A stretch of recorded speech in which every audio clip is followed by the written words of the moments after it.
નમસ્કાર વિદ્યાર્થી મિત્રો. ધોરણ 12 સંસ્કૃત વિષય વિજ્ઞાન પ્રવાહ સાયન્સના વિદ્યાર્થીઓ 12મા ધોરણના જેમણે કોમ્પ્યુટરના ઓરમાં સંસ્કૃત વિષય રાખેલો છે તે વિદ્યાર્થીઓના શૈક્ષણિક વર્ષ 2020-21 માટેનો વાર્ષિક પરીક્ષાનું પ્રશ્નપત્રનું પરિરૂપ ગુજરાત માધ્યમિક અને ઉચ્ચતર માધ્યમિક શિક્ષણ બોર્ડ દ્વારા જાહેર કરવામાં આવ્યું છે. આપણને ખ્યાલ જ છે કે આ વર્ષે પણ તમારે MCQ સિસ્ટમથી જ ભણવાનું છે. 50 MCQ અને 50 વિવરણાત્મક આવી રીતનું જે પરિરૂપ આપણે દર વખતથી ચાલે છે એ અર્થમાં જ અહીંયા આપેલું છે. તો પ્રશ્નપત્રની અંદર પાર્ટ એ અને પાર્ટ બી એવી રીતના બે આપેલા હશે. ગુણભારાંક જે છે એ પાર્ટ એની અંદર 50 હશે અને પાર્ટ બીની અંદર પણ 50 હશે. તો પાર્ટ બીની અંદર સેક્શન એ, બી અને સી, ડી આવા 4 સેક્શનો આપવામાં આવેલા હશે. એમાં પહેલું સેક્શન છે સેક્શન એ 12 માર્ક્સનું છે. બીજું સેક્શન બી એ 12 માર્ક્સનું છે. ત્રીજું સેક્શન સી એ 14 માર્ક્સનું છે અને ચોથું સેક્શન ડી એ 12 માર્ક્સનું છે.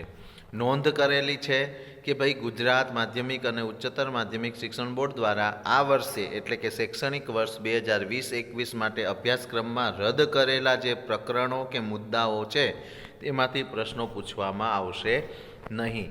કેવી રીતનું પેપર આવશે અને કેવી રીતે એ પેપર હશે એના વિશે અહીંયા આપણે ચર્ચા કરીએ.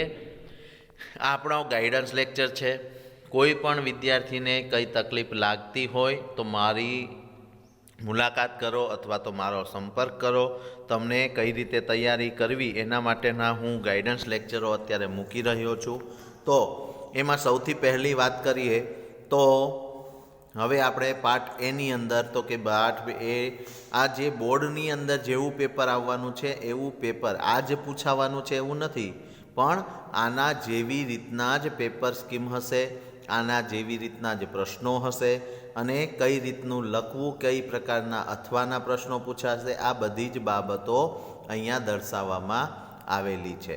ઓકે, તો વાર્ષિક પરીક્ષાના નમૂનાનું પ્રશ્નપત્ર છે જેની અંદર પાર્ટ એ 50 માર્ક્સનો, એની અંદર તમને 50 MCQ આપેલા હશે.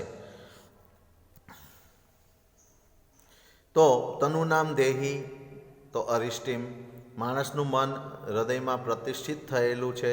આચાર હકીમ હંતી અલક્ષણમ, ક્ષય વિનાનું ધન શેનાથી મળે છે? આચારથી. રાગ કુત્ર તો શુક્લપટે. કશ્ય ભાષ્યતમ પુનરક્તમ વિદ્વા સજ્જનાનામ પુનરુક્તમ ન ભવતી.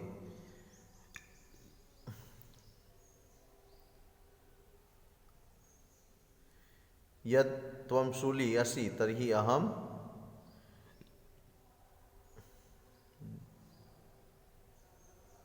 ભીષજમ.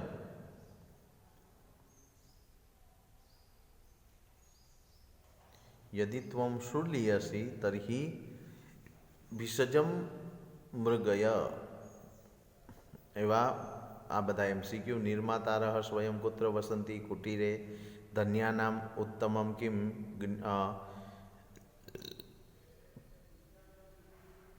શ્રુતમ. યુધિષ્ઠિર સૌ પ્રથમ કોને જીવિત કરવાનું કહે? નકુલને. ત્રિભુક્તમ કીદૃશમ? ત્રિભુક્તમ સદારોગમ. મેધામ મે ઇન્દ્ર દદાતુ ઉદકે કિમ ન યાતિ નૌહુ. શકટમ. આવા બધા પ્રશ્નો મેં તમને ગાઈડન્સ લેક્ચર 1ની અંદર તમને કીધું હતું કે ભાઈ જે પણ પ્રશ્નો MCQ જે છે એ તમારી સ્વાધ્યાયના જે સ્વાધ્યાય ચોપડીની અંદર જે ચેપ્ટરની પાછળ સ્વાધ્યાયમાં જે MCQ આપેલા છે એમાંથી જ પૂછાય છે. માટે એ MCQ 50 MCQને ક્લિયર કરવા માટે એ તમારે ગોખી જ નાખવાની જરૂર છે. હજી આપણી પાસે સમય છે. આઈ થિંક મે મહિનાની અંદર કદાચ પરીક્ષા આવશે. તારીખો જાહેર હવે ટૂંક જ સમયમાં બોર્ડ એક્ઝામની તારીખો જાહેર થવાની છે. તો તમને અત્યારથી કહી દઉં કે તમારો 50% તૈયારી એ તમારી એમસીક્યુ દ્વારા થઈ જશે. તો અને એ પણ આપણે અહીંયા એવું નથી કે ભાઈ બહારના પ્રશ્નો પૂછાય, સંસ્કૃતની અંદર પાઠ્યપુસ્તકની અંદર આપેલા એમસીક્યુમાંથી જ પૂછાય છે. તમારે ટેલી કરવું હોય તો આ પેપરને જ્યારે આ લેક્ચરમાં બેસો ત્યારે તમે જોડે સંસ્કૃત બુકને રાખીને બેસશો તો તમને ખ્યાલ આવશે. અહીંયા તમને કહું તો 45 જેટલા પ્રશ્નો છે એ તમારા ચેપ્ટરના અંદર આપેલા સ્વાધ્યાયમાંથી જ પૂછાય છે. અને પાછળના જે 5 પ્રશ્નો છે એ તમને હું શેના કહું છું તો કે એ પ્રશ્નો તમારે પાછળ જે ગુજરાતી બધું સંસ્કૃત સાહિત્ય આપેલું છે એ સંસ્કૃત સાહિત્યમાંથી તમારે પૂછાવાના છે. જેમ કે જુઓ 41થી અહીંયા શરૂ કરીને બતાવ્યું છે. આ છેલ્લો 40મો પ્રશ્ન છે ને એ છેલ્લા ચેપ્ટરનો છે, 20મા ચેપ્ટરનો. હવે એ પછી તમે જુઓ 41થી શરૂ કર્યું છે એટલે આઈ થિંક 10 પ્રશ્નો એ લોકોએ તમારા 10 પ્રશ્નો સંસ્કૃત સાહિત્ય જે પાછળ આપેલું છે અભ્યાસ 4 એમાંથી 10 પ્રશ્નો પૂછેલા છે. શિખરેણી છંદનું ગણબંધારણ જણાવો, કે વડોદરામાં આવેલ પ્રાચ્ય વિદ્યા મંદિર તરફથી કયા ગ્રંથની સમીક્ષિત આવૃત્તિ તૈયાર કરવામાં આવેલી છે, મૃચ્છકટિકમ ગ્રંથનો સાહિત્ય પ્રકાર શું છે, મહાભારતમાં કુલ કેટલા પર્વો છે, રઘુવંશનો કાવ્ય પ્રકાર શું છે, હિતોપદેશની કેટલી કથાઓ તદ્દન નવી છે, કયા વેદમાં શરીર વિજ્ઞાનને લગતા વિદ્વાનો સિદ્ધાંતોનું વર્ણન છે, યાજ્ઞવલ્ક્ય સ્મૃતિમાં ખાલી જગ્યાઓ આવેલી છે. આ બધા જ પ્રશ્નો એ સંસ્કૃત સાહિત્ય તમે ગુજરાતીમાં જ આપ્યું છે. નથી સંસ્કૃતમાં તમારે કંઈ લખવાનું કે નથી તમારે માત્ર ને માત્ર સંસ્કૃત પ્રશ્નો અને શ્લોક પૂર્તિ માટેના શ્લોકો, આ જ વસ્તુઓ સંસ્કૃતની તૈયાર કરવાની છે. બાકી બેઠું તમારે બધું જ ગુજરાતીમાં લખવાનું છે. એટલા માટે હું તમને કહું છું કે ભાઈ જે ચેપ્ટરો બાદ કરેલા છે, રદ કરેલા છે, એ રદ કરેલા સિવાયના જે ચેપ્ટરો છે આપણે અભ્યાસક્રમમાં એ ચેપ્ટરોના એમસીક્યુ તમે બેઠા ગોખી નાખો. કારણ કે 40 પ્રશ્નો તમારા ચોપડીમાંથી જ આવે છે અને એ ચોપડીનો એક પણ પ્રશ્ન ચોપડીની બહારનો નથી. પાઠ્યપુસ્તકને જ વળગી રહેશો તો તમે સારામાં સારા માર્ક્સે અને અમને ખ્યાલ જ છે કે સંસ્કૃતની અંદર તમે ધારો એટલા માર્ક્સ લાવી શકો છો. તો એના માટેની તૈયારી તમારે એ રીતે કરવી ખૂબ જરૂરી છે. ઓકે, હવે આપણે પાર્ટ બીની વાત કરીએ. તો આ વાત હતી એમસીક્યુ પાર્ટ એની 50 એમસીક્યુની. હવે પાર્ટ બીમાં 50 માર્ક્સ છે. એની અંદર પહેલો વિભાગ એ એટલે કે સેક્શન એ જે છે એની અંદર 12 માર્ક્સ છે. તો 12 માર્ક્સની અંદર શું આવે છે તો કે સૌથી પહેલાં તો જે આપણે ગદ્ય પાઠો છે 11 થી 20ની અંદર રદ કરેલા સિવાયના જે પાઠો છે એમાંથી કોઈ ભાષાંતર પૂછાશે. હવે અહીંયા તમે જુઓ અથવામાં પણ પૂછે છે એટલે કોઈ 2 ચેપ્ટરમાંથી તમને પૂછવામાં આવશે. તો પહેલો છે એ 11મા ચેપ્ટરનો પ્રજાપતે હે ત્રય પુત્રા એટલે કે દ ઇતિ નામના ચેપ્ટર, પહેલા ચેપ્ટરમાંથી 4 વાક્યો પૂછ્યા છે અને એ 4 વાક્યોના 4 માર્ક્સ છે. બીજાની અંદર પણ 4 વાક્યો છે અને એના 4 માર્ક્સ છે. તો કહેવાનો ભાવ છે કે બેમાંથી તમે કોઈ એક લખવાનું છે અથવા છે એટલે તો 4 માર્ક્સનું બેઠું તમે ભાષાંતર લખવાનું. બીજું આપ્યું છે કે પેરેગ્રાફને વાંચી અનુચ્છેદ પઠિત્વા પ્રશ્નાના ઉત્તરાણી સંસ્કૃત ભાષાયામ લિખત. તો કહેવાનો ભાવ શું છે કે ભાઈ પેરેગ્રાફને વાંચી એની નીચે આપેલા 4 પ્રશ્નોના જવાબ આપવાના છે અને એના પણ 4 માર્ક્સ છે. અને ત્રીજું છે ગુજરાતી પ્રશ્નોના જવાબ અને કયોચિત દ્વયોહો એટલે આમાં 3માંથી કોઈ 2ના ગુજરાતી પ્રશ્નોના જવાબ આપવાના છે. તો એના 4 માર્ક્સ એટલે 4 તેરી 12 માર્ક્સનું સેક્શન એ. તો એની અંદર સેક્શન એ જે છે એની અંદર શું પૂછવામાં આવ્યું છે તો કે ભાષાંતર 4 માર્ક્સનું, પછી પેરેગ્રાફ પાઠનો જ છે, આપણે ભણેલા પાઠોમાંથી જ આવશે પેરેગ્રાફ ને એની એકદા નૃપસભાયામ કહ સમાગત. તો એ આપણને જવાબ આમાંથી પેરેગ્રાફમાંથી શોધવાનો છે. તો શું આવ્યું એકદા નૃપસભાયામ કશ્ચિત વૈદેશિક વણિક સમાગત. તો આપણે એનો જવાબ શું લખવાનો થાય કે એકદા નૃપસભાયામ વૈદેશિક વણિક સમાગત. વણિક પાર્શ્વે કિયત્ય પુત્તલિકા આસન. તો અહીંયા આગળનું વાક્ય વાંચો. તસ્ય પાર્શ્વે કાષ્ટમય્ય સુંદર્ય કલાત્મિકા આકારેણ પ્રકારેણ ભારેણ રાગેણ ચ સમાનાઃ તિસ્રઃ પુત્તલિકાઃ આસન. તો આપણે આખું એટલું બધું ના લખવું હોય તો શું આવશે કે વણિક પાર્શ્વે તિસ્રઃ પુત્તલિકાઃ આસન. એટલો જ જવાબ પણ લખી શકો.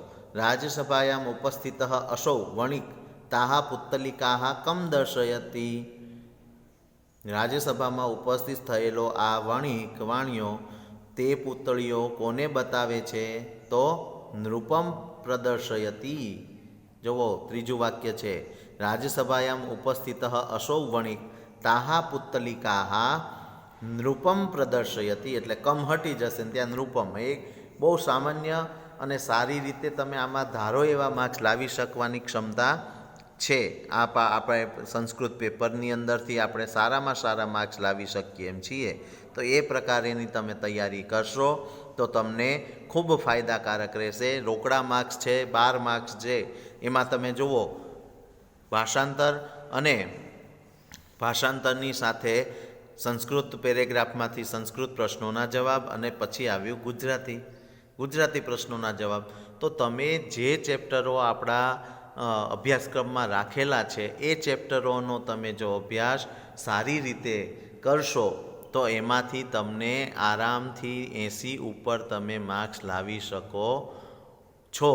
80 હું તો માનું તો 90 ઉપર તમારા માર્ક્સ આવે જો તમે સ્વાધ્યાય અને ભાષાંતર બે એકદમ કમ્પ્લીટ તૈયાર કરશો. તો એ સ્વાધ્યાયની બહારનું કંઈ પૂછાવાનું નથી અને ભાષાંતર તૈયાર હશે તો પાઠના ગુજરાતી પ્રશ્નો પણ આવડશે. હું તમને 10મા ધોરણમાં પણ કહેતો હતો કે ભાઈ ભાષાંતર તૈયાર હોય ને પાઠનું એટલે તમને આખે પાઠની વાર્તા ખ્યાલ આવી જાય કે આ પાઠમાં શું કહેવા માગ્યું છે અને એના આધારે તમને ગુજરાતી પ્રશ્નો આવડી જાય.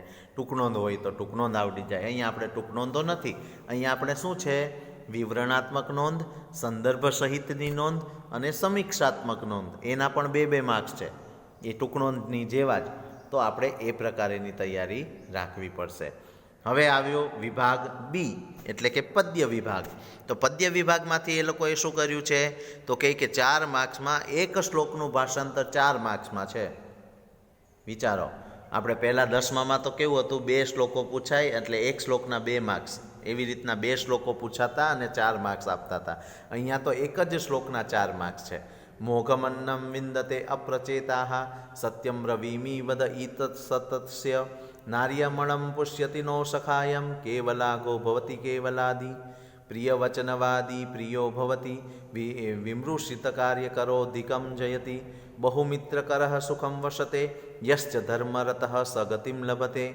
તો આ ભાષાંતર જે છે આ શ્લોકોના ભાષાંતર તમે તૈયાર કરો તો એ પદ્ય વિભાગ આવ્યો. એટલે કે 1 થી 10 ચેપ્ટરોની અંદરથી જે રદ કરેલા છે એને હટાવી અને એ સિવાયના ભાષાંતર તૈયાર કરશો તો તમારા 4 માર્ક્સ રોકડા છે.